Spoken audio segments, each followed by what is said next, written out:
Hey, it's Max Michel, team captain of the 6-Hour Shooting Team, back here with you at the 6-Hour Academy.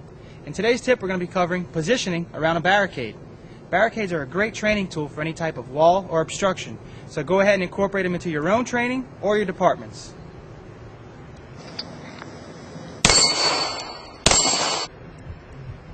Ideally, you would like to be in your normal shooting stance and stay as far back away from the barricade as possible.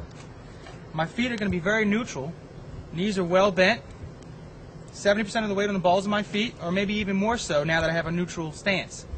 If you're having difficulty leaning around the barricade and locating your shot, try putting whatever side you're shooting from, that foot slightly forward. It should increase your field of view downrange. If you feel the urge to stand up tall and roll over on your side, you're going to have a number of problems, including instability, as well as very difficult to track the sights lift back up and down on the target. So to counter those problems, go ahead and get lower, get more knee bend, which will increase your field of view downrange and also promote stability. If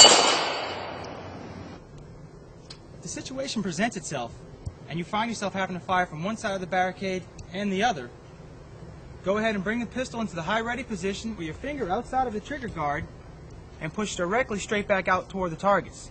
If you find yourself wanting to go over the top of the barricade or below it, it's going to be very slow as well as inconsistent. Make sure you have your stance in a more neutral situation, allowing your legs to drive you from side to side.